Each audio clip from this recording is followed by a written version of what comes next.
जनवरी 2016 में 22 साल का ऑटो नॉर्थ कोरिया के प्योंगयांग एयरपोर्ट पर अपने लगेज चेक इन की लाइन में लगा हुआ था। और जब ऑटो की बारी आई, ऑटो ने अपना पासपोर्ट, अपनी टिकट सामने बैठे हुए ऑफिसर को दी और उस ऑफिसर ने जैसे ही उस टिकट के अंदर नाम पढ़ा, उसने सामने की तरफ मुंह उठाकर ऑटो की तरफ देखा। अब ऑटो को इससे पहले कुछ समझ आता, इतने में ही पीछे से दो पुलिस ऑफिसर ऑटो के पास आए। उन्होंने ऑटो के कंधे के ऊपर अपना हाथ रखा। ऑटो ने पीछे घूमकर देखा और इससे पहले कि ऑटो उस ऑफिसर से या फिर जो पीछे दो पुलिस ऑफिसर खड़े थे उनसे कुछ पूछता, इतने में ही सब कुछ ब्लैकआउट हो चुका था। ये स्टोरी सुनने में बहुत बहुत ज़्यादा इंटरेस्टिंग बट साइमल्टेनियसली बहुत ज़्यादा अनबिलीवेबल। बट उससे पहले नेक्स्ट टाइम आप अपने घर से जब भी बाहर निकलें तो आसपास देखें कि क्या कोई लाइक बटन नाम का अनजान व्यक्ति आपके घर के आसपास घूम तो नहीं रहा। अगर आपको मिल जाए तो तुरंत उसको पकड़कर अपने घर के अंदर ले जाएं, उसकी सेवा पानी करें क्योंकि बेचारा बच्चा है। रात को उसको अपने बेड के नीचे सुलाएं और आधी रात के टाइम पर उसको दबा दें। सब्सक्राइब बटन के ऊपर भी क्लिक कर दें, कमेंट्स में पिक में लिख दें। Let's dive in.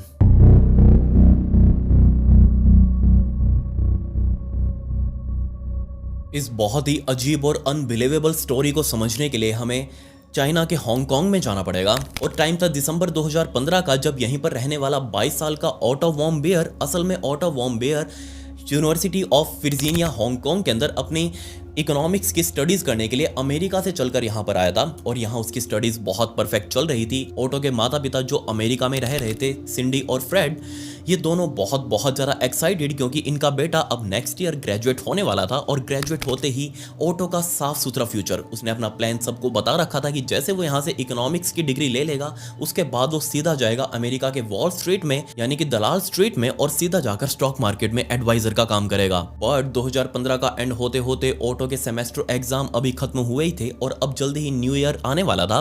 So auto का प्लान था कि क्यों ना वो किसी और देश के अंदर जाकर अपना न्यू ईयर सेलिब्रेट करे, किसी के साथ घूमने फिरने जाए। उसने अपने बहुत सारे अलग अलग दोस्तों से पूछा कि क्या कोई मेरे साथ बाहर विदेश में चलने के लिए तैयार है। हम सभी चलकर अपना पूरा ग्रुप बनाकर दोस्तों का बाहर किसी विदेश के अंदर जाकर अपना न्यू ईयर सेलिब्रेट करके आएंगे, अच्छे से पार्टी वार्टी करेंगे, दारू वारू पियेंगे, मजा आएगा।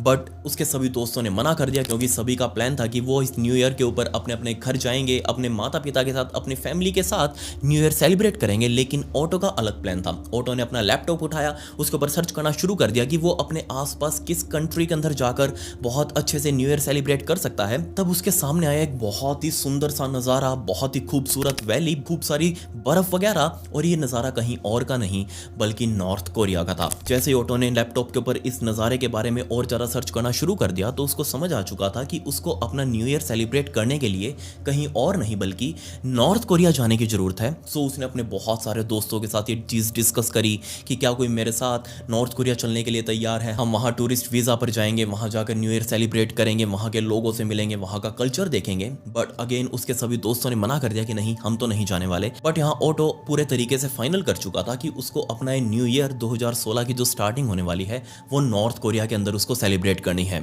और इस चीज़ के लिए उसने इंटरनेट के ऊपर यह भी सर्च करना शुरू कर दिया कि वो किस तरीके से नॉर्थ कोरिया का टूरिस्ट वीज़ा पा सकता है, कौन कौन सी ऐसी एजेंट्स है, कौन कौन सी ऐसी एजेंसीज हैं जो उसको वीज़ा दिलवा सकती हैं और उसका पूरा टूर प्लान कर सकती हैं। सो फाइनली उसके सामने यंग पायनियर टूर्स नाम की एक कंपनी आई। ऑटो ने इस कंपनी के साथ कॉन्टैक्ट किया और इस कंपनी वालों ने बताया कि इसका एक बहुत अजीब सा प्रोसीजर है, बहुत सारे रूल्स एंड रेगुलेशंस हैं नॉर्थ कोरिया के अंदर एंटर होने के लिए, और वो सारे रूल्स एंड रेगुलेशंस आपको एडमायर करने पड़ेंगे, इनको मानना पड़ेगा। ऑटो ने सारे रूल्स एंड रेगुलेशंस पढ़े। अब आने वाली वीडियो के अंदर मैं आपको यहाँ के बहुत ही अजीबो गरीब रूल्स एंड रेगुलेशंस वो बताऊंगा जो आई एम श्योर आपने पूरे इंटरनेट पर आज तक कभी नहीं देखे सुने होंगे। सो ऑटो ने यंग पायनियर टूर नाम की उस कंपनी के साथ अपना कॉन्ट्रैक्ट लिखवा दिया कि हाँ भाई, मुझे अब न्यू ईयर तुम्हारे साथ ही, तुम्हारे ग्रुप के साथ जाना है नॉर्थ कोरिया के अंदर, वहीं पर सेलिब्रेट करना है। उस कंपनी के एजेंट्स ने ऑटो के सारे डॉक्यूमेंट्स अपने पास मंगवाए, उन सभी को रजिस्टर करवाया, वहाँ वीज़ा के लिए अप्लाई किया नॉर्थ कोरिया में। और फाइनली ऑटो को नॉर्थ कोरिया का वीज़ा मिल भी चुका था। जी हाँ, ऑटो को 6 नाइट्स का नॉर्थ कोरियन टूरिस्ट वीज़ा मिला। और इस वीज़ा को पाकर ऑटो इतना ज़्यादा एक्साइटेड, उसने अपने सभी दोस्तों को बताया कि देखो देखो मुझे वीज़ा मिल चुका है, तुम सभी अपने अपने घर जाओगे, अपने फैमिलीज के साथ सेलिब्रेट करोगे, बट मैं इन कंपनी वालों के साथ, इनके ग्रुप के साथ नॉर्थ कोरिया जाऊंगा, वहाँ पर अलग अलग लोगों के साथ, अलग अलग कल्चर के साथ वहाँ पर जाकर न्यू ईयर सेलिब्रेट करूंगा, वहाँ पर जाकर देखूंगा कि कैसा माहौल है और आकर तुम सबको बताऊंगा। सभी दोस्त ऑटो को बेस्ट विशेस देकर अपने अपने घर पर निकल चुके थे। अब ऑटो वेट कर रहा था उस दिन के आने का जब उसको नॉर्थ कोरिया के लिए जाना था। अब मैं आप सभी को बता दूं कि नॉर्थ कोरिया और चाइना इस दुनिया के अंदर ये दो ऐसे देश हैं जो मैंने आपको पहले भी बताया है कि ये दोनों देश एकदम बंद डब्बे हैं। इनके अंदर क्या हो रहा है, इनके अंदर क्या हो सकता है, सरकार कैसी है, अंदर क्या काम कर रही है, ये कभी भी हमको पता नहीं चल पाएगा, क्योंकि ना तो इनका पब्लिक इंटरनेट, ना ही इनकी कोई पब्लिक सोशल मीडिया जो हर कोई यूज कर सके। इनके अंदर रहने वाले लोग कभी भी बाहर की दुनिया नहीं देख सकते, और बाहर रहने वाले लोग कभी इन दोनों देशों के अंदर क्या चल रहा है ये लगभग ना के बराबर ही देख सकते हैं। हमें कभी नहीं पता चल पाएगा। जो वहां पर जाते हैं लोग वो सभी बताते हैं, उन सभी ने बताया कि नॉर्थ कोरिया के अंदर भी ऐसे बहुत सारे रूल्स हैं जो टूरिस्ट लोगों को फॉलो करने पड़ते हैं जो वहां पर घूमने के लिए जाते हैं। जैसे कि एक ऐसा रूल, मतलब अगर आप नॉर्थ कोरिया के अंदर टूरिस्ट वीजा पर जाते हैं तो वहां आपके ऊपर 24 घंटे हर सेकंड आपके ऊपर नजर बनाकर रखी जाएगी, चाहे आपको पता हो या ना हो, लेकिन कोई ना कोई आपको 24 घंटे देख रहा होगा, सुन रहा होगा। रूल नंबर 2, अगर आप नॉर्थ कोरिया जाएंगे तो ऐसा नहीं अगर आपको कोई होटल अच्छा लगा तो आप उसके अंदर अपनी बुकिंग करके चेक इन कर लेंगे। वहां आपको जो सरकार द्वारा लिस्टेड होटल्स हैं उनके अंदर ही आप जाकर चेक इन कर सकते हैं, और उन होटल्स के अंदर पर्टिकुलरली फ्लोर्स हैं जिन फ्लोर्स के अंदर जाकर आप रह सकते हैं, वो भी होटल वाले डिसाइड करेंगे। अब अगर आपने उन फ्लोर पे किसी एक कमरे को बुक कर लिया और अगर आप उस कमरे के अंदर जाएंगे तो आपको पता भी नहीं चलेगा कि वहां की सरकार आपको किस तरीके से मॉनिटर कर रही है। जैसे कि उनमें से एक तरीका है, हर होटल के कमरे के अंदर रेडियो लगे रहते हैं। अब आपको लगेगा कि रेडियो तो नॉर्मल है, रेडियो पर जाकर हम कुछ गाने वाने सुन लेंगे। आप गाने नहीं सुन सकते। आप सुन सकते हैं वहां के सिर्फ 2-3 वो न्यूज चैनल्स जो कि वहां के सरकार के फेवर में प्रोपेगेंडा न्यूज चलाते हैं। 24 घंटे वो भोंकते रहेंगे अपनी सरकार के लिए कि हमारी सरकार ऐसी बहुत अच्छा कर रही है, हमारी जनता बहुत ज्यादा खुश है। लेकिन यहां ये दिक्कत नहीं है रेडियो। इस रेडियो से निकले हुए 70 वायर्स, 70 तार्स जो कि पूरे कमरे के अंदर फैले हुए हैं। अब आप सोच कर देखिए, आपने भी तो रेडियो चलाया होगा, क्या उस रेडियो के अंदर से 70 से भी ज्यादा वायर्स निकली हुई होती हैं? आपका जवाब ना होगा। बट ऐसा ही कुछ है नॉर्थ कोरिया के उन होटल्स के अंदर। हर कमरे के अंदर रेडियो से 70 वायर्स निकली रहती हैं और उन वायर्स के अंदर माइक्रोफोन्स लगे रहते हैं, और अगर आप कुछ भी बात करेंगे तो वो माइक्रोफोन्स आपकी आवाज कैप्चर करके सीधा उसके स्टेशन पर भेजेंगे। उनसे पता लग जाएगा नॉर्थ कोरिया की सरकार को कि आप आखिर क्या सोच रहे हैं, क्या बात कर रहे हैं। अब आप सोच कर देखिए, बस इस लेवल के ऊपर आपकी जासूसी की जाती है और आपको पता भी नहीं चलता। तीसरा एक बहुत ही अजीब रूल, अगर आप टूरिस्ट बनकर नॉर्थ कोरिया में जाते हैं तो आपका सबसे पहले मोबाइल फोन वगैरह सब कुछ चेक किया जाएगा कि क्या आपके मोबाइल के अंदर बाहर की कोई ऐसी फोटोज या इमेजेस तो नहीं जो वहां के लोकल लोग अगर आपको गलती से देख लें, आपके मोबाइल को अगर गलती से देख लें तो उनके ऊपर अलग इफेक्ट पड़े, वो सारी चीजें डिलीट करवा दी जाएंगी। और अगर आप किसी भी देश के अंदर छोटे लेवल के या फिर बड़े लेवल के पत्रकार हैं, जर्नलिस्ट हैं, तो आप वहां नहीं जा सकते। वहां कंप्लीटली बैन है, कोई भी पत्रकार दुनिया से इस नॉर्थ कोरिया के अंदर एंटर नहीं कर सकता। सो फाइनली 29 दिसंबर 2015 का दिन आ चुका था। ऑटो ने अपनी सारी पैकिंग करी, अपना सारा लगेज पैक करके वो सीधा बीजिंग एयरपोर्ट पर पहुंचा। वहां जाकर यंग पायनियर टूर वालों से मिला।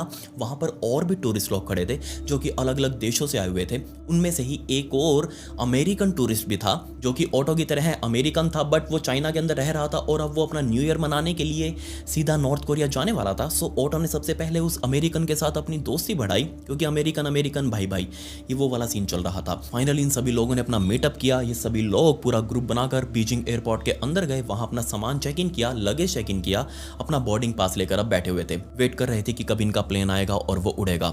अब यहाँ एक और अजीब सा रूल देखिए, ऐसा नहीं है कि नॉर्थ कोरिया के अंदर कोई भी प्लेन जाकर लैंड हो जाएगा।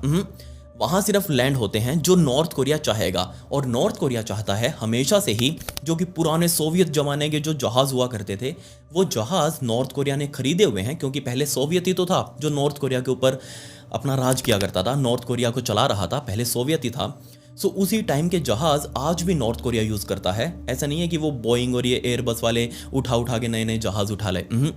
वहाँ वो पुराने जहाज ही हैं जिनको नॉर्थ कोरिया ने अप्रूव किया हुआ है, और यही जहाज पूरी दुनिया के अंदर जाते हैं, वहाँ से लोगों को उठाकर ला सकते हैं जो भी फ्लाइट उनको यूज़ करनी हो। सो फाइनली ऑटो और उसके ग्रुप का जहाज भी बीजिंग एयरपोर्ट के ऊपर लैंड हो चुका था। वो जल्दी ही अपने टैक्सी वे में लगा। ये सारे लोग उठकर उस जहाज के अंदर बैठ चुके थे। अपनी अपनी पेटी बेल्ट सभी ने बांधी, सभी ने अपना जो हैंड बैग था वो अपने ऊपर ओवरहेड कैबिन के अंदर शिफ्ट किया। अब इनको वेट था कि कब इनका जहाज उड़े और ये सीधा नॉर्थ कोरिया में लैंड हो। जल्दी इनकी वो फ्लाइट वहां से उड़ी, और ऊपर मौजूद फ्लाइट के अंदर जितने भी वो कैबिन क्रू था, वो एयर होस्टेस थी, उन सभी लोगों ने अनाउंसमेंट करनी शुरू कर दी कि सभी यात्रियों को ये बताया जाता है कि अगर उनके फोन, मोबाइल फोन के अंदर कुछ भी ऐसा प्रोहिबिटेड कंटेंट हो जो कि नॉर्थ कोरिया के अंदर अलाउड ना हो, आपको अपनी टूर एजेंसीज ने बता दिया होगा। अगर आपके मोबाइल के अंदर अभी भी हो तो उस चीज़ को डिलीट कर दें। जैसे कि नॉर्थ कोरिया के अंदर ये साउथ कोरिया वाला के पॉप ड्रामा, BTS वगैरह, ये सब कुछ प्रॉपर तरीके से बैन है। वहाँ आप इन चीज़ों को नहीं बजा सकते, ना ही यूज़ कर सकते, और अगर आपके फ़ोन के अंदर पाया गया तो आप वहाँ के एक बहुत बड़े अपराधी हैं। सो उन एयर होस्टेस ने सभी यात्रियों को बता दिया कि आपके फ़ोन के अंदर अगर ऐसा कुछ है तो आप उसको प्लीज़ डिलीट कर दें। जल्दी हमारी फ़्लाइट लैंड होने वाली है। ये फ़्लाइट जल्दी ही नॉर्थ कोरिया के प्योंगयांग शहर के एयरपोर्ट पर लैंड हुई और पूरा ग्रुप उस फ्लाइट से बाहर आकर, एयरपोर्ट से बाहर आकर टैक्सी पकड़ के अपने होटल में जा चुका था, जो कि इस टूर ग्रुप ने पहले ही बुक किया हुआ था। जैसे ही वो लोग होटल में गए, थोड़ी देर इन लोगों ने रेस्ट किया और फाइनली अब इस पूरे ग्रुप को प्योंगयांग के अंदर बने हुए वो बहुत बड़े ब्रॉन्ज के स्टैचूज़ के पास, सबसे पहला इनका जो वो विजिटिंग साइट थी, जो कि वो देखने वाली चीज़ थी, वो ब्रॉन्ज के स्टैचूज जो कि इन दोनों ही लीडर्स के, यानी कि किम जोंग उन जो कि नॉर्थ कोरिया का लीडर है और उसके पिता के ब्रॉन्ज के स्टैचूज वहां पर लगाए हुए हैं, बहुत बड़े बड़े। सबसे पहला जो उनका देखने वाली चीज़ होने वाली थी वो यही स्टैचूज होने वाले थे। तो पूरा ग्रुप शाम होते होते इन ब्रॉन्ज के स्टैचूज पर पहुंच चुका था और वहां पर उन्होंने फोटोज वगैरह क्लिक करी। अच्छा, फोटोज से याद आया, एक और इनका बहुत ही अजीब सा रूल है नॉर्थ कोरिया का, और वो ये कि अगर आप फोटोज क्लिक कर रहे हैं और उस फोटो के पीछे, मतलब कि आपसे कोई मतलब नहीं है उस फोटो में, उस फोटो के पीछे अगर कहीं भी नॉर्थ कोरिया के लीडर किम जोंग उन या फिर उसके पिता का चेहरा दिख रहा है, दोबारा नोटिस करिएगा, अगर उस फोटो में पीछे बैकग्राउंड के अंदर नॉर्थ कोरिया के लीडर किम जोंग उन का चेहरा या फिर उसके पिता का चेहरा दिख रहा है, क्योंकि ये हर जगह उनकी फोटोज वगैरह लगी रहती हैं, तो उस फोटो के अंदर पीछे मौजूद उन दोनों लीडर्स का चेहरा नहीं कटा होना चाहिए। बेशक आप कितने ही कट जाएं, आपका चेहरा आधा है, पूरा है, कोई मतलब नहीं है। अगर आपने फोटो क्लिक करी है तो पीछे किम जोंग उन और उसके पिता का चेहरा पूरा आना चाहिए उस फोटो के अंदर। अगर आपने ऐसा नहीं किया तो आप एक अपराधी हैं, बहुत तगड़ा आपका रिमांड लिया जाएगा। अब दूसरा रूल, वहाँ जो न्यूज़पेपर्स होते हैं, वहाँ न्यूज़पेपर्स में आए दिन किम जोंग उन और उसके पिता की फोटोज़ वगैरह छपती रहती हैं। अब आप सोच कर देखिए, हमारे यहाँ जो अखबार आते हैं उनका आप कैसे यूज़ करते हैं? वो अखबार कहीं ना कहीं या तो रद्दी में जाएंगे, उनको दोबारा रिसाइकिल किया जाएगा, या फिर वो आमतौर पर छोले भटूरे की दुकानों पर, मज़ा आ जाता है खाकर, या फिर वो कचौरी वगैरह या फिर वो भुजिया वगैरह डालकर उनको देते हैं, या फिर वो अखबार से बनी हुई कोन के अंदर वो भुजिया वगैरह डालकर देते हैं। इस तरीके से अखबारों को यूज़ किया जाता है। लेकिन नॉर्थ कोरिया के अंदर रूल ये है कि अखबार के अंदर कहीं भी नॉर्थ कोरिया के लीडर किम जोंग उन और उसके पिता की फोटो छपी हुई है, पहली बात तो आप उस अखबार को डिस्पोज नहीं कर सकते। दूसरी बात, आप उस अखबार को वहां से फोल्ड नहीं कर सकते जहां से किम जोंग उन और उसके बाप की फोटो छपी हुई हो। बस आप सोच कर देखिए, आप यहां से एग्जांपल लगा लीजिए, यहां भी ऐसा कोई रूल निकाल दे तो मतलब ये होगा, कहीं भी मोदी जी की अगर फोटो छपी हुई हो तो हम मोदी जी की फोटो जहां पर छपी हुई है उस साइड से उस अखबार को फोल्ड नहीं कर सकते। हमें मोदी जी का चेहरे के ऊपर कोई भी सलवट नहीं चाहिए। ये रूल वहां नॉर्थ कोरिया में है। अगर वहां पर ऐसा किसी ने भी किया तो सच में बहुत बहुत तगड़ी बीमारी है। सो ये रूल पहले ही ओटो और उसके ग्रुप को बता दिया था। सो जैसे ही वो लोग ब्रॉन्ज को स्टैचूज पर पहुंचे तो वहां ठंड का टाइम चल रहा था, बर्फ बहुत ज़्यादा पड़ी हुई थी। सभी लोगों ने बर्फ के गोले बना कर एक दूसरे के ऊपर फेंकने शुरू कर दिए। फोटोज़ वगैरह क्लिक करवाई उन्हीं दोनों स्टैचूज़ के साथ, और इस बात का ध्यान रखा कि कहीं से भी वो जो पीछे स्टैचूज़ हैं उनकी फ़ोटोज़ उनके हाथ पर या फिर इन किम जोंग उनका मुंह वगैरह ना कट जाए, वरना लेने के देने पड़ जाएंगे। सो ये फोटोज़ वगैरह क्लिक कराई, सभी ने बहुत ज़्यादा एंजॉय किया। अब आप कहेंगे कि बार बार क्या बीच में ज्ञान दे रहा है, लेकिन ये ज्ञान देना बहुत ज़रूरी है क्योंकि बहुत ज़्यादा इंटरेस्टिंग है। वहाँ जिस टाइम पर ये लोग ब्रॉन्ज के स्टैचूज के पास फोटोज वगैरह क्लिक करवा रहे थे, उस टाइम पर नॉर्थ कोरिया के लोकल वहाँ रहने वाले आसपास के बच्चे उन टूरिस्ट के साथ जो वहाँ पर घूमने आए हुए थे, उन टूरिस्ट के साथ खेलने के लिए वहाँ पर पहुँच गए और उनके ऊपर भी वो बर्फ़ का गोला बना कर एक दूसरे के ऊपर फेंकने लगे। सभी को बहुत मज़ा आ रहा था। अब आप कहेंगे कि इसमें क्या बीमारी है, ये तो बहुत अच्छा रूल है, खेलने दो उनकी मर्जी। लेकिन नहीं, यहाँ उन बच्चों की मर्जी नहीं थी, बल्कि वहाँ की सरकार का प्रोपेगेंडा फैलाने का एक बहुत ही कमाल का तरीका है, ताकि ये जो टूरिस्ट लोग बाहर से आए हैं, स्पेशली यहाँ सिलेक्टेड बच्चे जो इन स्टैचूज़ के आसपास रहते हैं अपने लोकल घरों में, उन सिलेक्टेड बच्चों को इस तरीके से ट्रेन किया गया है कि वो यहाँ पर आने वाले टूरिस्ट लोगों के साथ खेल कूद कर दिखाएं, उनके साथ फ़ोटोज़ वगैरह क्लिक करवाएं, ताकि ये टूरिस्ट बाहर जब जाकर अपनी फ़ोटोज़ वगैरह सोशल मीडिया के ऊपर पोस्ट करेंगे तो वहाँ जो लोग इन फ़ोटोज़ को देखेंगे तो उनको यही लगेगा कि वाह यार, नॉर्थ कोरिया के अंदर तो बहुत बढ़िया जिंदगी है, ये तो ऐसे ही बदनाम है कि किसी को भी वहां जाते नहीं है। देखो ये जो लोकल लोगों के बच्चे तक हैं वो इन टूरिस्ट लोगों के साथ खेल रहे हैं। लेकिन यहाँ ये एक सिर्फ प्रोपेगेंडा है, जो कि वहाँ बच्चे अपनी 9-10 घंटों की ड्यूटी करते हैं। उनका काम सिर्फ यही रहता है कि यहाँ आने वाले टूरिस्ट लोगों के साथ खेल कूद करना। अपनी नौकरी करके रात होते होते वो वापस अपने घर चले जाते हैं। सो ओटो और उसके ग्रुप ने भी उन बच्चों के साथ अपनी फोटोज वगैरह क्लिक करवाई। सभी ने बहुत एंजॉय किया, सभी बहुत ज़्यादा थक भी चुके थे। इन लोगों ने वापस अपने होटल के अंदर जाने का फैसला किया। रात होते होते ये लोग वापस अपने होटल में पहुंच चुके थे। अगला दिन आ चुका था, यानी कि 30 दिसंबर 2015 का दिन। फाइनली इनको अब सुबह से ही इनका पूरा आइटनरी इनकी प्लान की जा चुकी थी कि आज इनको कहां कहां पर जाना है। इस पूरे ग्रुप का अगला डेस्टिनेशन होने वाला था यूएस नेवी का वो स्पाई शिप, जो कि इस नॉर्थ कोरिया नेवी ने 1968 के अंदर कैप्चर कर लिया था। ये यूएस कहता है कि हमारा वो जहाज कोई जासूसी जहाज नहीं था, वो समुद्र में अपनी रूटीन पेट्रोलिंग पर था। बट नॉर्थ कोरिया वालों को लगा कि ये जहाज उनकी जासूसी करने के लिए आया है और इन्होंने उसके ऊपर अटैक करके इसको कैप्चर कर लिया, अपने पोर्ट पर लेकर आए और इसको एक बहुत बड़े अमेरिकन हॉरर म्यूजियम के अंदर तब्दील कर दिया। अब ये म्यूजियम भी कोई आम सा म्यूजियम नहीं, इसके अंदर बहुत सारे अलग अलग फोटोज लगा रखे हैं और ये फोटो सारे के सारे मोस्टली फोटोज एडिटेड हैं, जिसके अंदर दिखा रखा है कि कैसे अमेरिकन्स ने नॉर्थ कोरिया के ऊपर इतना भयंकर अत्याचार किया, जिसके अंदर उन्होंने ना सिर्फ बच्चों को बल्कि महिलाओं को भी बहुत बुरे तरीके से उनको टॉर्चर किया। और ये सारी फोटोज क्लिक कर करके उन्होंने इस पूरे नेवी जहाज के अंदर लगा रखी हैं, ताकि यहाँ पर लोग आए, टूरिस्ट आए, और ना सिर्फ टूरिस्ट बल्कि लोकल जो भी यहाँ नॉर्थ कोरिया के अंदर लोग रहते हैं, ये सारे लोग इसके अंदर जाकर देखें और उनको अमेरिका से नफरत हो जाए। नॉर्थ कोरिया के लोग किस तरीके से प्रोपेगेंडा के अंदर फंस चुके हैं, इसका अंदाजा आप यहीं से लगा लीजिए। इनकी जो स्कूलों वाली किताबें हैं उनके अंदर भी सवाल बस ऐसे पूछे जाते हैं, जैसे कि 2 नॉर्थ कोरियन सोल्जर्स ने 10 अमेरिकन सोल्जर्स में से 5 अमेरिकन सोल्जर्स को मार दिया, तो बताओ कितने अमेरिकन सोल्जर्स बचे। इस तरीके की हेट जो है वो भरी हुई है नॉर्थ कोरिया के लोगों के अंदर अमेरिका के खिलाफ। सो अब आप सोच सकते हैं कि ये जो यूएस नेवी का जहाज था इन लोगों ने पकड़ा, ये इनके लिए कितनी बड़ी अचीवमेंट थी। इसको पूरा म्यूजियम बना कर रख दिया गया। सो ऑटो और उसका पूरा ग्रुप इस यूएस नेवी के जहाज के अंदर घूमने के लिए गया। इनफैक्ट इस पूरे ग्रुप के अंदर ये जो 2 अमेरिकन लड़के थे, एक ऑटो और एक दूसरा वो अमेरिकन लड़का, इन दोनों को अभी मजाक बनाने लगे पूरे ग्रुप वाले लोग, क्योंकि ये अमेरिकन थे और नॉर्थ कोरिया के लोग अमेरिका वालों से बहुत बहुत ज़्यादा हेट करते हैं। सो ये जो टूर वाले लोग थे जो अलग अलग देशों से आए हुए थे, इन लोगों ने भी ऑटो और उसके दूसरे अमेरिकन लड़के का मजाक बनाना शुरू कर दिया कि अब क्योंकि हम नॉर्थ कोरिया के अंदर हैं तो हम तुम दोनों को अपना दुश्मन नंबर 1 मान रहे हैं। जिसके बाद शाम होते होते इन्होंने आसपास की और भी थोड़ी बहुत साइट सीइंग करी, जो कि अलाउड थी वहां पर करनी, और अपने अपने फोटोज़ वगैरह क्लिक करवा कर बहुत सारी अच्छी अच्छी मेमोरीज क्रिएट करके ये लोग अपने कमरे के अंदर होटल के अंदर सोने के लिए जा चुके थे। 31 तारीख का दिन आ चुका था। फाइनली अब न्यू ईयर ईव होने वाली थी, नए साल की वो शाम, और इन सभी लोगों का प्लान था कि वो प्योंगयांग के एक बहुत ही फेमस चौराहे पर जाएंगे। वहाँ पर और भी जितने लोग आए हुए थे बाहर देशों से, वो सभी इस चौराहे के ऊपर इकट्ठा होंगे और यहाँ पर दारू वगैरह पीकर सेट हो जाएंगे। ये बहुत गलत आइडिया था। नॉर्थ कोरिया जैसे देश के अंदर दारू पीकर सेट होना नहीं कर सकते आप वहाँ पर ऐसा।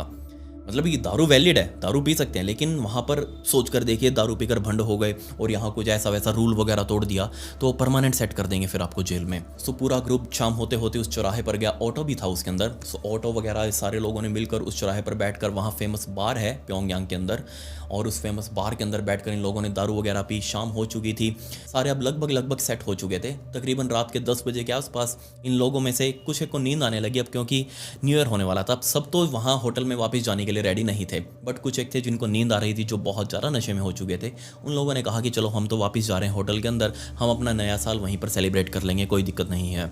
और ये जो लोग बीच में पार्टी से उठकर आए थे, इसके अंदर ऑटो खुद भी शामिल था। ऑटो जस्ट अपने होटल के अंदर आया, अपने कमरे के अंदर गया, बट उसका जो दूसरा रूममेट था वो अभी भी बाहर वहीं चौराहे के ऊपर बैठकर दारू वगैरह पी रहा था। सो रात के तकरीबन 1 बजे के आसपास का टाइम हो चुका था। जो बाकी का पूरा ग्रुप बैठकर चौराहे पर दारू पी रहा था, उन लोगों ने भी अपना न्यू ईयर सेलिब्रेट किया। वो फायरवर्क्स जो वहाँ पर पटाखे वगैरह फूटे, उनका शो देखकर ये सारे लोग वापस अपने होटल में जा चुके थे।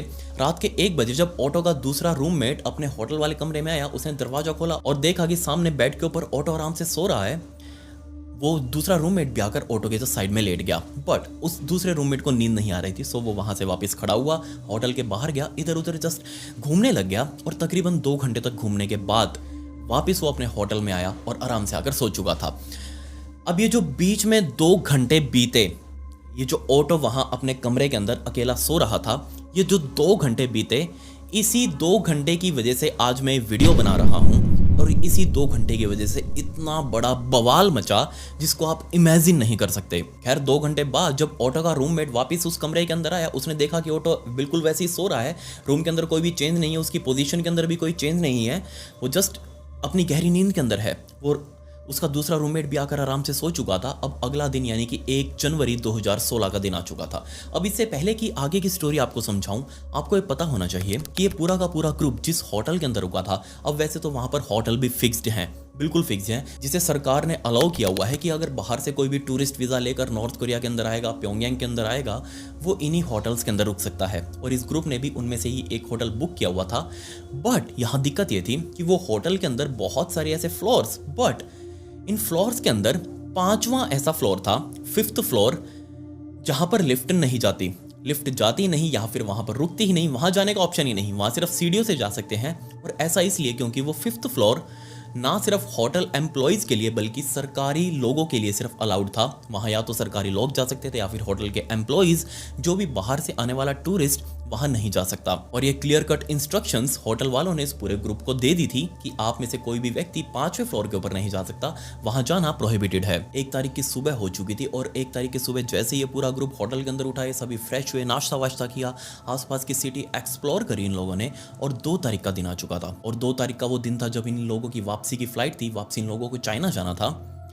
और फाइनली इन लोगों ने अपनी पैकिंग शुरू करी। 2 तारीख की सुबह सुबह सभी लोग तैयार हो चुके थे अपने अपने बैग्स लेकर, और ये सभी लोग टैक्सी पकड़कर, इंक्लूडिंग वो जो टूर कंपनी वाले थे उनमें से उनके गाइड भी इनके साथ ही शामिल थे। सो ये सभी लोग अपनी गाड़ी पकड़कर वापस प्योंगयांग एयरपोर्ट के ऊपर पहुंचे। वहाँ इन लोगों ने अपना पासपोर्ट दिखाकर एयरपोर्ट के अंदर चेक इन किया और वो जैसे ही अपनी एयरलाइन वाले डेस्क के ऊपर गए अपना बोर्डिंग पास लेने के लिए, ऑटो और उसके बाकी सारे ग्रुप ने मिलकर अपना पासपोर्ट जो इनका गाइड आया हुआ था, टूर गाइड, उसको दे दिया। और उस गाइड ने एक के बाद एक सारे पासपोर्ट एक साथ उस सामने बैठे हुए एग्जीक्यूटिव ऑफिसर को दे दिए। और जैसे उस एग्जीक्यूटिव ऑफिसर ने एक एक पासपोर्ट को खोलकर चेक किया, तभी उसके माथे के ऊपर टेंशन देखी जा सकती थी। लेकिन ये चीज किसी ने भी नोटिस नहीं करी। सामने बैठा हुआ वो ऑफिसर खड़ा हुआ, बराबर वाले अपने डेस्क पर गया, जाकर अपने दूसरे कलीग से बात करी और ये लोग बहुत जोर जोर से कोरियन भाषा के अंदर बात करने लगे। अब ये जो सामने टूर ग्रुप खड़ा हुआ है जिसके अंदर उनका गाइड भी इंक्लूड है, इनको कुछ समझ ही नहीं आ रहा कि ये लोग क्या बोल रहे हैं। इनको लगा कि जस्ट होगी इनकी कोई कैजुअल चेकिंग, उसी के बारे में बात कर रहे हैं। बट यहाँ कुछ और होने वाला था। वो एग्जीक्यूटिव ऑफिसर वापस अपने डेस्क पर आया और सामने उस टूर गाइड को कहा कि आपको थोड़ी देर रुकना पड़ेगा, हमें कुछ चेकिंग करनी है। और तकरीबन 5-7 मिनट तक खड़े रहने के बाद इन 5-7 मिनटों में इस पूरे ग्रुप ने आपस में एक दूसरे से हंसी मजाक किया, एक दूसरे के साथ अपनी मेमोरी शेयर करी, क्योंकि सभी पूरी दुनिया से अलग अलग देशों से आए हुए थे, यहीं आकर मिले थे, सभी एक दूसरे के दोस्त बन चुके थे। सो तकरीबन 5-7 मिनटों बाद 2 पुलिस ऑफिसर इस ग्रुप के पास आए। उन लोगों ने किसी और को नहीं बल्कि ऑटो के कंधे के ऊपर हाथ रखा। ऑटो ने पीछे घूमकर देखा, 2 पुलिस ऑफिसर नॉर्थ कोरिया के उसके पीछे खड़े हुए हैं। अब ना तो ऑटो को नॉर्थ कोरिया की लैंग्वेज बोलनी आती, ना ही उन लोगों को ज़्यादा इंग्लिश समझ आती। सो इन लोगों ने भी कुछ नहीं बोला, जो पुलिस ऑफिसर आए थे, ऑटो ने भी कुछ नहीं बोला। उन लोगों ने जस्ट ऑटो का हाथ पकड़ा और वो बिना कुछ बोले ऑटो को अपने साथ ले गए। अब इससे पहले कि ऑटो को समझ पाता या फिर बाकी के जो लोग थे, वो टूर गाइड थे और जितने भी ये टूरिस्ट आए हुए थे यहाँ पर, इनको भी कुछ समझ नहीं आया कि वो ऑटो को अपने साथ क्यों लेकर जा रहे हैं। लोगों के लिए भी टेंशन की बात थी। बट सभी ने अंदाजा लगाया कि ओ कम ऑन यार, कोई दिक्कत नहीं है, ये जस्ट कैजुअल चेकिंग होगी, एक्स्ट्रा चेकिंग कर रहे होंगे, क्योंकि अब ये लोग बाहर से घूम फिर कर आए हैं, इन लोगों की चेकिंग तो करवानी पड़ेगी, कोई दिक्कत नहीं है, जल्दी वापस आ जाएगा ऑटो। तकरीबन आधा घंटा बीत चुका था लेकिन ऑटो अभी तक वापस नहीं आया और उसकी कोई खोज खबर भी नहीं लगी। अब वो जो टूर गाइड था एजेंसी का, उसने एयरलाइन वालों से बात करनी शुरू कर दी कि हमारा पैसेंजर है, उसको 2 पुलिस ऑफिसर अपने साथ लेकर गए थे बट वो अभी तक नहीं आया, क्या हो सकता है, आप प्लीज़ उसको बताइए, हमारी फ्लाइट जल्दी उड़ने वाली है। तकरीबन 3 घंटों का टाइम बीत चुका था। 3 घंटों बाद इन लोगों की बोर्डिंग शुरू हो चुकी थी लेकिन ऑटो अभी तक नहीं आया और बिना ऑटो को लिए ये सभी लोग प्लेन को बोर्ड कर चुके थे, एक्सेप्ट वो टूर गाइड। उसको ऑटो के लिए बहुत ज़्यादा टेंशन हो रही थी। उसने सभी को कहा कि आप लोग जाकर प्लेन को बोर्ड करिएगा, मैं ऑटो के लिए यहीं रुकता हूँ, मैं दूसरी फ्लाइट में आ जाऊँगा, जब तक ऑटो नहीं आएगा मैं नहीं आऊँगा। सो बाकी सभी लोगों ने प्लेन को बोर्ड किया, अपनी अपनी सीट पर बैठे और वो प्लेन यहाँ से उड़ भी चुका था बिना ऑटो के, बिना उस टूर गाइड के। तकरीबन रात होने वाली थी 2 तारीख की और तब जाकर उस टूर गाइड को बताया गया कि हम ऑटो को अपने साथ लेकर गए थे पूछताछ करने के लिए, लेकिन इसी पूछताछ में उसको भयंकर सर दर्द होने लगा, उसको चक्कर आने लगे और मजबूरी में हमें ऑटो को हॉस्पिटल के अंदर भर्ती करवाना पड़ा। अभी हॉस्पिटल के अंदर ऑटो भर्ती है और जैसे वो रिकवर करेगा हम आपको बता देंगे। अगला दिन आ चुका था, ऑटो की अभी तक कोई खबर नहीं मिली। वो जो टूर गाइड वाला बंदा यहाँ रुका था उसने आसपास के सभी हॉस्पिटल्स में भी चेक किया, बट ऑटो को किसी हॉस्पिटल के अंदर भर्ती नहीं करवाया। दूसरी बात, ना ही एयरपोर्ट वाले कोई सही तरीके से रिप्लाई कर रहे हैं कि ऑटो कहाँ पर है, किस हॉस्पिटल के अंदर भर्ती है, या फिर क्या बीमारी एक्चुअल में ऑटो को हुई है, किसी ने कुछ भी नहीं बताया। दिन अब निकलते जा रहे थे। वो बेचारा टूर गाइड यहाँ पर रुककर क्या ही करता, वो वापस अपनी फ्लाइट पकड़कर बीजिंग आ चुका था। जाकर अपनी एजेंसी वालों को बताया कि ऐसा ऐसा कुछ वहां पर सीन हो गया है। इनफैक्ट अमेरिका के अंदर बैठे हुए फ्रेड और सिंडी, ऑटो के पेरेंट्स, वो भी बार बार अब इस टूर कंपनी वालों को फ़ोन कर रहे थे कि ऑटो से हमारी बात करवाओ, अभी तक तो उसका टूर कंप्लीट हो जाना चाहिए था, उसने अभी तक हमसे बात नहीं करी, कहाँ पर है ऑटो, हमें उसकी कोई फ़ोटो वगैरह भी नहीं मिली। अब बेचारे टूर कंपनी वाले भी क्या करें। उन लोगों ने बता दिया कि ऐसा ऐसा कुछ ऑटो के साथ हुआ है, उसको कुछ हेडेक सा हुआ था जहाँ तक हमें पता चला है, और उसको किसी हॉस्पिटल के अंदर भर्ती करवाया है नॉर्थ कोरिया के अंदर। अब जैसे उसको छुट्टी मिलेगी हम आपको अपडेट करेंगे। अब अमेरिका के अंदर बैठे हुए फ्रेड और सिंडी, उनको बहुत ज़्यादा टेंशन होने लगी अपने बेटे की, क्योंकि अब काफ़ी दिन बीत चुके थे। अभी तक ऑटो को आ जाना चाहिए था लेकिन ऑटो नहीं आया। तो फ्रेड और सिंडी ने अलग अलग डिपार्टमेंट के अंदर, फॉरेन डिपार्टमेंट्स के अंदर मेल करनी शुरू कर दी। अब नॉर्थ कोरिया के अंदर अमेरिका की कोई एम्बेसी तो है नहीं, वहां सिर्फ अमेरिका ने अपने कुछ स्टाफ छोड़ा हुआ है, बिना एम्बेसी के वो लोग वहां पर रहते हैं, और उन्हीं में से एक स्टाफ था रॉबर्ट। इस रॉबर्ट को भी मेल किया फ्रेड और सिंडी ने, क्योंकि वो नॉर्थ कोरिया के अंदर यूएस को रिप्रेजेंट कर रहा था। रॉबर्ट को मेल किया कि ऐसे ऐसे हमारा बेटा ऑटो वॉर्म बियर वो यहाँ पर घूमने गया था, लेकिन उसका कुछ अभी पता नहीं चल पा रहा। अब जैसे ये बात रॉबर्ट को पता चली, रॉबर्ट ने भी नॉर्थ कोरिया के अंदर रहते हुए आसपास के अपने कनेक्शन से बात करना शुरू कर दिया कि आखिर ऑटो कहाँ पर है, वो अभी तक वापस चाइना क्यों नहीं गया या फिर अमेरिका क्यों नहीं गया, उसकी बात उसके पेरेंट्स से क्यों नहीं हुई अभी तक। रॉबर्ट को इस बात की अच्छे से जानकारी थी कि अगर सच में ऑटो को हेडेक हुआ है या फिर वो किसी हॉस्पिटल में भर्ती है तो कोई दिक्कत नहीं है, लेकिन अगर उसको पुलिस वालों ने उठाया है या फिर आर्मी वालों ने उठाया है तो यहाँ ऑटो के लिए बहुत बहुत बड़ी दिक्कत है। क्योंकि अगर आपने कुछ नॉर्थ कोरिया के अंदर किया है तो आपको उसकी सज़ा मिलेगी, और अगर नहीं किया, और अगर नॉर्थ कोरियन गवर्नमेंट को या फिर वहाँ की पुलिस को या फिर आर्मी को लगता है कि आपने कुछ किया है, और अगर उन्होंने आपको आकर कह दिया कि हे आपने कोई क्राइम किया है, तो आप इस चीज़ को मना नहीं कर सकते, ये वहाँ का रूल है। अगर उन लोगों ने कह दिया कि आपने कोई क्राइम किया है, मतलब क्या है, बात क्लियर है, अब उसकी सजा आपको मिलेगी। और तभी इसके कुछ ही दिनों बाद एक सीसीटीवी फुटेज पूरे नॉर्थ कोरिया के टीवी चैनल्स के ऊपर, जो कि उनके 2-3 टीवी चैनल्स हैं वो न्यूज़ वाले, उन्हीं टीवी चैनल्स के ऊपर वो न्यूज़ वायरल होने लगी, जिसके अंदर एक सीसीटीवी फुटेज दिखाई गई थी कि कैसे एक 22 साल के अमेरिकन लड़के ने नॉर्थ कोरिया के अंदर रहते हुए, वहीं के एक होटल के अंदर रहते हुए एक बहुत बहुत बड़ा क्राइम किया है। जी हाँ, अब मैं आपको वापस लेकर चलता हूँ उन्हीं 2 घंटों पर, जब ये सारे लोग बैठकर दारू पी रहे थे और इनमें से कुछ लोग उठे बीच में और वापस अपने होटल के अंदर आ चुके थे नए साल वाले दिन। उनके अंदर ऑटो भी शामिल था। रात के तकरीबन 1 बजे के आसपास बाकी पूरा ग्रुप होटल के अंदर आया, और यहाँ ऑटो का रूममेट जो कि उसके साथ सोने वाला था, उसने भी आकर देखा कि ऑटो आराम से सो रहा है। वो 2 घंटों के लिए बाहर घूमने के लिए गया, लेकिन 2 घंटों बाद आकर देखा उसने ऑटो आराम से सो रहा है। लेकिन इसी बीच नॉर्थ कोरिया गवर्नमेंट का ये मानना है कि ऑटो अपने बेड से उठा, वो अपने रूम से बाहर निकला। उनका कमरा असल में 6th फ्लोर के ऊपर था, उनका कमरा असल में 4th फ्लोर के ऊपर था। वो अपने कमरे से बाहर निकलकर अपने कॉरिडोर के अंदर आया। उसने देखा सामने की सीढ़ियां मौजूद हैं और ये सीढ़ियां सीधा 5th फ्लोर पर जाती हैं। ऑटो को ये बहुत ज़्यादा क्यूरियोसिटी थी कि आखिर उनको 5th फ्लोर के ऊपर क्यों नहीं जाने दिया, आखिर ऐसा 5th फ्लोर के ऊपर क्या है। सो ऑटो उन सीढ़ियों को चढ़कर बिना किसी को पूछे, बिना किसी को बताए, बिना किसी स्टाफ को इन्फॉर्म किए, ऑटो ने जस्ट इन सीढ़ियों का दरवाजा खोला, उन सीढ़ियों को चढ़ते हुए 5th फ्लोर पर गया और वहां देखने लगा कि आखिर क्या क्या चीज मौजूद है। असल में इस 5th फ्लोर की भी बहुत सारी वीडियोस वगैरह बाद में निकलकर सामने आई, और यहाँ क्लियर कर देखा जा सकता था कि इस पूरे 5th फ्लोर के ऊपर बहुत सारे पोस्टर्स, प्रोपेगेंडा पोस्टर्स लगाए गए हैं, जिनके अंदर किम जोंग उन के कोट्स लिखे हुए हैं कि अगर तुम अपने लीडर की पूजा करोगे तो लीडर तुम्हें रिवॉर्ड करेगा, लीडर ही तुम्हारा सब करता धरता है, यही लीडर है जिसने तुमको पूरी दुनिया से बचा कर रखा हुआ है।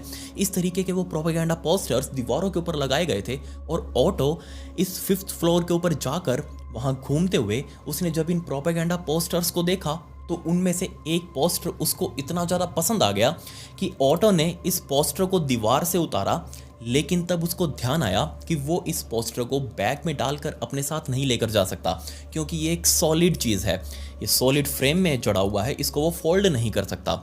सो उसने जस्ट इसको ले जाने की इंटेंशन से उस दीवार से उतारा, लेकिन जस्ट उसको उतार कर नीचे रख दिया और वहाँ से वापस निकल गया। और ये सब कुछ करते हुए उसको सीसीटीवी ने देख लिया, और जब सीसीटीवी पर बैठे हुए, उस स्क्रीन पर बैठे हुए लोगों ने देखा कि यहाँ ऑटो ऐसा कुछ करने की कोशिश कर रहा है, तो उन्होंने ऑटो के ऊपर और ज़्यादा नज़र बनाकर रखनी शुरू कर दी। जैसे ही ऑटो ने होटल से चेकआउट किया, वो एयरपोर्ट के ऊपर गया, अपना पासपोर्ट दिया, तो ऑटो के लिए पहले ही मुखबरी की जा चुकी थी कि जैसे ही ऑटो इस एयरपोर्ट के ऊपर आए, तुरंत हमको इन्फॉर्म करना, हम ऑटो को गिरफ्तार करेंगे, क्योंकि उसने एक बहुत बहुत बड़ा क्राइम कर दिया है। ऑटो के ऊपर तुरंत चार्जेस लगा दिए गए कि ऑटो ने ना सिर्फ इस पोस्टर को ह्यूमिलिएट किया है, बल्कि उसने इस पोस्टर के अंदर छपे हुए हमारे लीडर किम जोंग उन का अपमान किया है। अब किम जोंग उन का अपमान करना मतलब पूरे देश का अपमान करना। बहुत बड़े बड़े चार्जेस बेचारे ऑटो वॉर्म बियर के ऊपर लगा दिए गए, लेकिन ऑटो को इन सब के बारे में कुछ पता ही नहीं था। अब जैसे ये फुटेज यूएस के रिप्रेजेंटेटर जो कि नॉर्थ कोरिया के अंदर रह रहे थे, उन्होंने देखी, वो समझ चुके थे कि यहाँ अब बहुत बहुत बड़ी भसड़ मचने वाली है ऑटो के साथ, और अब एक बहुत बड़ा डिप्लोमेटिक वॉर होगा दो देशों के बीच में, और उसके लिए ऑटो को बहुत बहुत कुछ करना पड़ सकता है। पूरे 3 हफ्तों तक, 2 तारीख को ऑटो वॉर्म बियर गिरफ्तार हुआ था, पूरे 3 हफ्तों तक बिल्कुल साइलेंट रहा। इन बिटवीन ये जो सीसीटीवी फुटेज ये पूरे नॉर्थ कोरिया के अंदर वायरल हो रही थी, बट 3 हफ्तों बाद फाइनली पहली बार ऑटो को देखा गया। और जैसे ही रॉबर्ट के अलावा पूरी दुनिया ने ऑटो को देखा, तो रॉबर्ट ने तुरंत कॉल किया अमेरिका में बैठे हुए ऑटो के पेरेंट्स को, सिंडी और फ्रेड को। उनको बता दिया कि देखो, ऑटो अब बहुत गंदे तरीके से यहाँ फंस चुका है, और यहाँ की जो रिजीम है वो इसका बहुत गंदे तरीके से इस्तेमाल करेगी अमेरिका को ब्लैकमेल करने के लिए, अपना प्रोपेगेंडा फैलाने के लिए पूरी दुनिया के अंदर। अमेरिका से अपनी कुछ शर्तें मनवाने के लिए वो ऑटो का इस्तेमाल करेगी। 3 हफ्ते बाद ऑटो की सिर्फ एक फ़ोटो थी, जिसके अंदर उसको गिरफ्तार करके कहीं ले जाया जा रहा था जेल के अंदर। आइट साइड उसके 2 पुलिस ऑफिसर उसको पकड़े हुए थे, और ये फ़ोटो क्लिक करके पूरे सोशल मीडिया के ऊपर, वहाँ जो नॉर्थ कोरिया का सोशल मीडिया है और साथ ही में वो जो न्यूज़ चैनल्स है उनके ऊपर चलाई गई। इस फ़ोटो को देखते ही सबका दिल टूट गया। क्योंकि ऑटो जैसा लग ही नहीं रहा था। 29 फरवरी 2016 का दिन आ चुका था, मतलब अब तकरीबन 2 महीने बीत चुके थे जब एक बार फिर से ऑटो को देखा गया। और अब की बार चलते फिरते, अब की बार एक वीडियो थी, वीडियो ना कहकर मैं पूरी इसको प्रेस कॉन्फ्रेंस कहूँगा, जिसके अंदर ऑटो को 2 पुलिस ऑफिसर पकड़ कर ले जा रहे थे अपने साथ। उसको कॉन्फ्रेंस रूम के अंदर ले जाया गया और एक कटघरे के अंदर खड़ा किया गया, जिसके अंदर ऑटो को अब बोलने का मौका था। अब सबको लग रहा था कि ऑटो यहाँ पर सब कुछ मना कर देगा कि नहीं, उसने ऐसा कुछ नहीं किया, उसकी कोई गलती नहीं है, या फिर ये जो सीसीटीवी के अंदर दिख रहा है बंदा, ये मैं हुई नहीं, ऐसा कुछ बोलेगा ऑटो। बट ऑटो ने कुछ और ही बोला। एक बार आप उस फुटेज का हल्का सा ही पार्ट देख लीजिएगा।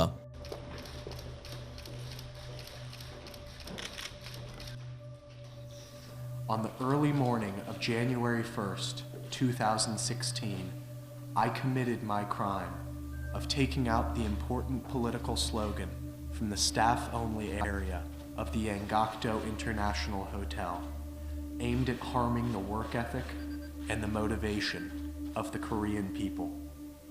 I understand the severity of my crime, and I have no idea what sort of penalty I may face, but I am begging to the Korean people and government for my forgiveness, and I am praying to the heavens so that I may be returned home to my family.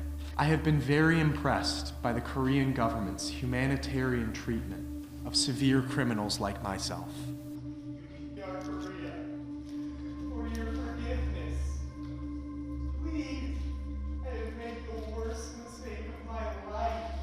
Auto को हाथ में एक पर्चा दिया गया, उसके आगे mic लगाया गया, उसको चेयर के ऊपर बैठाया गया, और जस्ट अब ऑटो को ये पर्चा पढ़ना था, क्योंकि उसको समझा दिया गया था पहले से ही कि उसको क्या क्या कुछ बोलना है। ऑटो ने वो पर्चा पढ़ना शुरू किया, जिसके अंदर वो बोल रहा था कि 1 जनवरी की अर्ली मॉर्निंग उसने अपना वो जुर्म कमिट किया, जिसके अंदर उसने एक वो प्रोपेगेंडा पोस्टर को चुराने की कोशिश करी। वो उसको अपने साथ ले जाना चाह रहा था, बट उसको तब माइंड में याद आया कि नहीं, वो इसको अपने साथ नहीं लेकर जा सकता।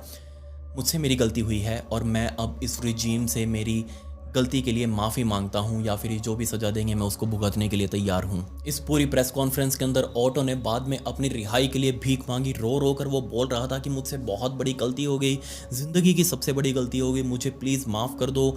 नॉर्थ कोरिया की गवर्नमेंट ने मुझे बहुत अच्छे तरीके से रखा, अभी तक मेरे साथ कोई मारा पीटी नहीं की, मुझसे कोई टॉर्चर नहीं किया गया, मुझे कोई फोर्स नहीं किया गया कुछ भी बोलने के लिए। ये सब कुछ एक प्रोपेगेंडा था, ये सब कुछ बुलवाया जा रहा था बेचारे ऑटो वॉम्बियर से, ताकि पूरी दुनिया को ऐसा लगे कि ऑटो वॉम्बियर गलत है, नॉर्थ कोरिया सही है।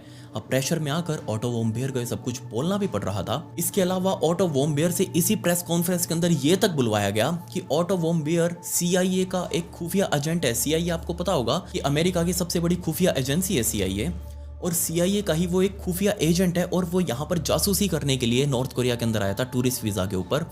और इसी जासूसी का एक ये छोटा सा हिस्सा था अपने साथ एक पोस्टर को पाड़ कर लेकर जाना। खैर, इसके कुछ दिनों बाद नॉर्थ कोरिया कोर्ट की तरफ से फैसला आ चुका था, जिसके अंदर नॉर्थ कोरिया कोर्ट ने उसे माफ़ नहीं किया और ऑटो को 15 सालों की सोच कर देखिए आप, हार्ड लेबर प्रिजन की सज़ा सुनाई। 15 सालों तक ऑटो को इस पोस्टर को चुराने की कोशिश करने के जुर्म में जेल के अंदर रहना था और बहुत ज़्यादा हार्ड वर्क वाली मजदूरी करनी थी। ये सज़ा जैसे ही ऑटो को बताई गई, ऑटो टूट कर रोने लगा दोबारा और अपनी रिहाई की भीख मांगने लगा। अब यहाँ तक भी कोई दिक्कत नहीं थी, क्राइम किया है या नहीं किया, लेकिन उसके ऊपर साबित हो गया, उसने कन्फेस कर भी लिया कि हाँ मुझसे गलती हुई है। 15 साल की सज़ा अब उसको मिल गई है। वो देखो, देश का नियम है, जैसा भी है वो उनका, वो है कबाड़ खाना, जो भी है उनका, वो हमें उससे कोई लेना देना नहीं है। बट यहाँ ऑटो को 15 सालों की सज़ा दे दी गई। अब सज़ा पूरी करनी थी, लेकिन यहाँ सज़ा पूरी करने के पीछे अब बहुत बड़ा कांड होने वाला था, जिसके बारे में कोई इमेजिन भी नहीं कर सकता। जहाँ पूरी दुनिया को ऑटो के लिए दी गई ये सज़ा बहुत ज़्यादा लग रही थी, वहीं नॉर्थ कोरिया के खुद के लोकल लोगों को भी ये सज़ा बहुत ज़्यादा लग रही थी। क्यों? क्योंकि आमतौर पर नॉर्थ कोरिया के अंदर जो फॉरेनर्स होते हैं उनको कंपैरेटिवली थोड़ी कम सज़ा दी जाती है, बट ये तो बहुत ज़्यादा हद पार थी। दूसरी बात, यहाँ अमेरिका और पूरी दुनिया को लग रहा था कि नॉर्थ कोरिया अब ऑटो के बदले अमेरिका के साथ कुछ नेगोशिएशंस करेगा, या फिर कोई जो अपने ऊपर सैंक्शंस लगे हुए हैं उनको हटवाएगा, या फिर कोई ट्रेड डील वगैरह करेगा। बट नॉर्थ कोरिया इसके बारे में उसने सोचा ही नहीं। अमेरिका में मौजूद सिंडी और फ्रेड, उन्होंने अपना पूरा जोर लगा लिया अमेरिकन सरकार के आगे। उन्होंने गिड़गिड़ा लिया कि किसी तरीके से नॉर्थ कोरिया गवर्नमेंट से ऑटो को रिलीज करवाओ। रिमेंबर 2016 के टाइम पर, उस टाइम पर प्रेसिडेंट बराक ओबामा थे अमेरिका के, लेकिन बराक ओबामा से सिंडी और फ्रेड को कोई भी उम्मीद नहीं थी। अब इलेक्शंस होने वाले थे जल्दी ही, और उसके बाद डोनाल्ड ट्रंप प्रेसिडेंट बने, और तब सिंडी और फ्रेड को और ज़्यादा उम्मीद बनी कि अब चलो प्रेसिडेंट चेंज हुआ है, सरकार चेंज हुई है, अब हम दोबारा से जोर डालकर देखते हैं कि क्या पता हमारा ऑटो वॉम्बियर नॉर्थ कोरिया की कैद से छूट जाए। डोनाल्ड ट्रंप का भी ध्यान इस केस के ऊपर गया, और उनको पर्सनली ऐसा लग रहा था कि अगर मैं ऑटो को किसी तरीके से नॉर्थ कोरिया से आज़ाद करवा दूं तो मेरी एक पॉजिटिव इमेज बनेगी कि हाँ, मुझे मेरे देश के बच्चों से प्यार है। बट उन्होंने भी अपनी पूरी कोशिश करी, लेकिन नॉर्थ कोरिया इसी बात पर अड़ा रहा कि हम ऑटो वॉम्बियर को नहीं छोड़ेंगे। फरवरी 2017 का टाइम आ चुका था, मतलब अभी 1 साल 2 महीने बीत चुके थे ऑटो वॉम्बियर को जेल के अंदर बंद नॉर्थ कोरिया में। और फरवरी 2017 का वो टाइम था जब किम जोंग उन का भाई, उसका मर्डर हो गया था। मैंने आपको इसकी स्टोरी सुनाई थी एक एयरपोर्ट के ऊपर, जब वो एयरपोर्ट के अंदर चेक इन कर रहा था और तभी 2 लड़कियां भाग के आई थी। उसके प्रैंक के नाम पर उसके मुंह पर वो केमिकल लगाकर भाग गई थी। ये स्टोरी मैंने कवर करी थी, इस स्टोरी को ध्यान रखना, क्योंकि ये जो अब मैं आपको स्टोरी बता रहा हूँ ऑटो वॉम्बियर की, ये स्टोरी भी उस स्टोरी से लिंक्ड है, क्योंकि ऐसा दुनिया मानती है। सो किम जोंग उन के भाई का वो मर्डर हो गया था, और होना हो ये किम जोंग उन ने ही करवाया था। और किम जोंग उन के भाई के मर्डर के बाद पूरी नॉर्थ कोरिया पॉलिटिक्स तो वहाँ है ही नहीं, वहाँ तानाशाही है। लेकिन इस वजह से पूरा माहौल ख़राब हो चुका था नॉर्थ कोरिया के अंदर, और जो डोनाल्ड ट्रंप अपनी कोशिश कर रहे थे किसी तरीके से ऑटो वॉम्बियर को आज़ाद करवाने की, वो कोशिशें लगभग ख़त्म हो चुकी थी। इन बिटवीन इतने टाइम के अंदर ऑटो वॉम्बियर के दिमाग के साथ बहुत कुछ किया गया। उसको ज़्यादा कुछ टॉर्चर बाहर से नहीं किया गया, लेकिन जो अंदर वाला टॉर्चर चल रहा था उसका लेवल अगर मैं आपको बताऊं तो आप अपना माथा पकड़ लेंगे कि ऐसा कैसे हो सकता है। जी हाँ, 15-15 घंटे ऑटो वॉम्बियर को अपने सामने बैठाकर नॉर्थ कोरिया के रिप्रेजेंटेटिव्स या फिर उनके ऑफिसर्स ऑटो वॉम्बियर को बस यही समझाते कि देखो, हम तो बहुत कोशिश कर रहे हैं US से बात करने की, तुम्हारे राष्ट्रपति से बात करने की, लेकिन तुम्हारी ज़रूरत तुम्हारे देश को है ही नहीं। वही हमारा कोई रिप्लाई नहीं कर रहे, वो तुम्हें अपना नहीं मानते, उन्होंने तुमको देश निकाला दे दिया है। अब ये सारी बातें इतने टाइम से बेचारे ऑटो वॉम्बियर को बताई जा रही थी और ये सारी बातें उसने अब माननी भी शुरू कर दी। और तभी 1.5 साल का समय बीत चुका था, मतलब कि 18 महीने ऑटो वॉम्बियर को इस जेल के अंदर रहते हो चुके थे। और तब अब फाइनल खबर आई ऑटो वॉम्बियर से रिलेटेड। जी हाँ, एक प्रेस कॉन्फ्रेंस की गई जिसमें नॉर्थ कोरिया के अधिकारियों ने बताया कि हमने रोज की तरह ऑटो वॉम्बियर को खाना दिया था, बट खाने के साथ उसको फूड पॉइजनिंग हो गई। और जब हमने उसको हॉस्पिटल के अंदर भर्ती करवाया, वो उसको नींद नहीं आ रही थी, वो बहुत ज़्यादा बेचैन हो रहा था। और उसको शांत करने के लिए हमने उसको सेडेटिव्स दे दिए, थोड़ा सा उसको सुलाने के लिए नींद की दवाइयाँ दे दी। और वो नींद की दवाइयाँ उसको रिएक्शन कर गई और जिससे ऑटो वॉम्बियर कोमा के अंदर जा चुका था। जिसके बाद फाइनली दोबारा से अमेरिका ने अपनी अंतिम रिक्वेस्ट करी नॉर्थ कोरिया को कि देखिए, अब तो इंसानियतता के आधार पर ऑटो वॉम्बियर हमें वापस कर दीजिए। और फाइनली अब नॉर्थ कोरिया राजी हो चुका था ऑटो वॉम्बियर को वापस करने के लिए। जिसके बाद अमेरिकी सरकार ने डॉक्टर माइकल, जो कि वहाँ के 31 साल से ट्रॉमा एक्सपर्ट डॉक्टर थे, उनको रेडी किया कि आप यूएस एयरफोर्स के प्लेन के अंदर बैठकर अपनी टीम के साथ नॉर्थ कोरिया जाओगे और फाइनली ऑटो वॉम्बियर को, जो भी उसकी हालत है, उसको वहाँ से ट्रीट करते हुए वापस लेकर आओगे। डॉक्टर माइकल रेडी हो चुके थे, लेकिन नॉर्थ कोरिया ने मना कर दिया कि नहीं, डॉक्टर सिर्फ एक आएगा, उसकी टीम नहीं आएगी। इसके अलावा जो आपके 2 डिप्लोमेट्स हैं वो आएंगे, सिर्फ 3 लोगों की टीम आएगी, डॉक्टर सिर्फ एक होगा उनमें। फाइनली जो भी नॉर्थ कोरिया ने कहा, अमेरिका उस पर रेडी हो गया। डॉक्टर माइकल 2 डिप्लोमेट्स बैठकर प्लेन के अंदर सीधा नॉर्थ कोरिया पहुंचे। वहां जाकर नॉर्थ कोरिया के अधिकारियों से मिले और नॉर्थ कोरिया के अधिकारी अभी भी इन तीनों को बस यही समझा रहे थे कि देखिए, आपके आदमी ने हमारे देश में आकर हमारा नियम तोड़ा है और उसकी सजा वो छोड़कर ऐसे आप उसको लेकर जा रहे हैं। लेकिन ये डॉक्टर उनको यही समझाते रहे कि देखिए, जो आपकी सजा है वो हम उसको देंगे अगर उसने गलती करी है, बट पहले उसको मेडिकल ट्रीटमेंट तो देने दो। फाइनली ये जो नॉर्थ कोरिया के अधिकारी थे वो हॉस्पिटल में लेकर पहुंचे जहां पर ऑटो वॉम्बियर को भर्ती किया गया था। लेकिन ऑटो वॉम्बियर की हालत देखते ही डॉक्टर माइकल समझ चुके थे कि यहाँ दिक्कत बहुत ज़्यादा है। क्योंकि ऑटो वॉम्बियर का पूरा शरीर पीला पड़ा हुआ था, अनकॉन्शियस था, उसको कोई होश नहीं था।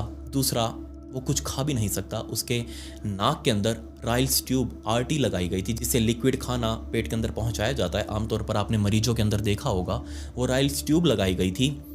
और उस हालत के अंदर ऑटो वॉम्बियर को ये देश छोड़कर जाना था। डॉक्टर्स ने अपने कुछ प्राइमरी टेस्ट वहीं नॉर्थ कोरिया में रहते हुए किए, जिसमें सबसे पहले जो ब्रेन टेस्ट थे कुछ, जिसकी वजह से कोमा के अंदर था ऑटो वॉम्बियर, वो टेस्ट परफॉर्म किए गए, जिसके अंदर रिजल्ट्स आते ही डॉक्टर समझ चुके थे कि किसी भी तरीके का टॉर्चर, बाहरी टॉर्चर ऑटो वॉम्बियर के ऊपर नहीं किया गया। जो टॉर्चर किया गया था वो अंदर से था।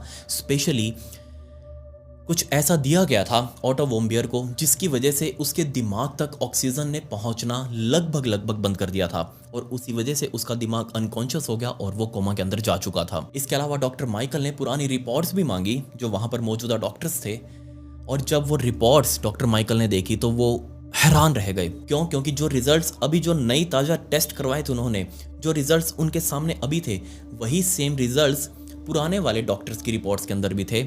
लेकिन दिक्कत यहाँ ये थी कि सितंबर 2017 में डॉक्टर माइकल ने आकर यहाँ पर टेस्ट किया था, लेकिन वो जो पुरानी रिपोर्ट्स देख रहे थे वो मार्च 2016 की थी। मतलब कि 1.25 साल के आसपास का टाइम हो चुका था। ऑटो वॉम्बियर इस हालत में, सोचकर देखिए आप, इस कोमा वाली हालत में 1.25 साल से भी ज़्यादा टाइम से था। जिसका मतलब साफ ये था कि जिस टाइम पर ऑटो वॉम्बियर को वो 15 सालों की सज़ा सुनाई गई थी, उस टाइम पर जब उसको जेल के अंदर लाया गया होगा, उसके कुछ ही दिनों में ऑटो वॉम्बियर कोमा के अंदर जा चुका था। जल्दी ही ऑटो को वहां से ले जाने की तैयारियां शुरू की गई। ऑटो को एक स्ट्रेचर के ऊपर लेटाकर उसी हालत में यूएस एयरफोर्स के उस जहाज के अंदर लोड किया गया और फाइनली वो जहाज उड़ते हुए नॉर्थ कोरिया से सीधा सिनसिनाटी एयरपोर्ट अमेरिका में पहुंचा, जहां सिंडी और फ्रेड बाहर और भी बहुत सारे लोग हाथों में पोस्टर लेकर खड़े हुए थे, क्योंकि सबको लग रहा था कि अब तो ऑटो वॉम्बियर आएगा और सबको बहुत खुशी थी। लेकिन किसी ने भी इमेजिन नहीं किया था, क्योंकि जब वो जहाज नीचे लैंड हुआ और उसके अंदर से स्ट्रेचर निकाला गया और उस स्ट्रेचर के ऊपर देखते ही लोग समझ चुके थे यहाँ कुछ दिक्कत बहुत ज़्यादा है। जिस तरीके से उन्होंने उम्मीद करी थी ऑटो के आने की, ऑटो वैसे बिल्कुल भी नहीं आया। खैर, वहाँ एयरपोर्ट से निकालने के बाद नज़दीकी अमेरिकी हॉस्पिटल के अंदर ऑटो को भर्ती करवाया गया और वहाँ ऑटो का इलाज शुरू किया जाना था। सबसे पहले ऊपर से लेकर नीचे तक बॉडी चेकअप्स किए गए कि कहीं कुछ टॉर्चर के निशान तो नहीं, लेकिन जो टॉर्चर के निशान थे वो अंदर थे, इसके अलावा मुंह में भी थे। जी हाँ, क्या आप इस बात के ऊपर विश्वास करेंगे कि हमारे जो 32 दांत होते हैं, ऑटो के भी 32 दांत थे, उन 32 के 32 दांतों को रिपोजिशन किया गया था, क्योंकि हर दांत ऑटो का आगे पीछे हो रखा था। कोई किसी के ऊपर चढ़ा हुआ है, कोई अपनी जगह से हिला हुआ है, कोई उखड़ा हुआ है, कोई हिल रहा है।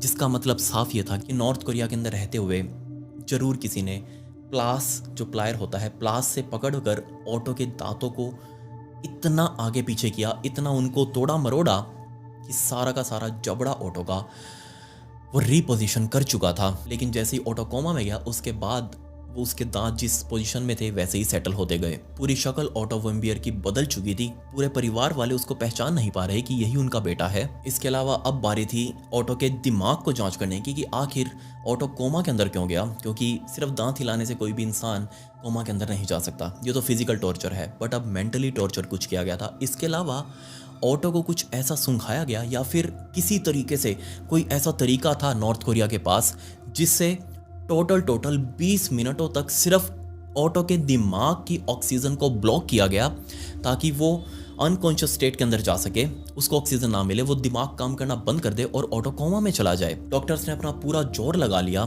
किसी तरीके से ऑटो के दिमाग को दोबारा रिवाइव करने के लिए, लेकिन ऐसा कोई भी तरीका नहीं मिला यूएस की मेडिकल साइंस को जिससे वो ऑटो के दिमाग को दोबारा से जिंदा कर सकें। वो प्रैक्टिकली ब्रेन डेड हो चुका था। ऑटो सिर्फ जिंदा लाश बनकर रह रहा था। उसको दुनिया से कोई लेना देना नहीं कि दुनिया में क्या चल रहा है। फाइनली डॉक्टर्स ने ऑटो के माता पिता से पूछा कि आप क्या चाहते हैं, क्या हम उसको वेंटिलेटर के ऊपर ऐसे ही जिंदा रखें हमेशा के लिए या फिर उसको एक अच्छी सी मौत देकर इस दुनिया से विदा करें। और जल्दी ये डिसीजन भी लिया गया।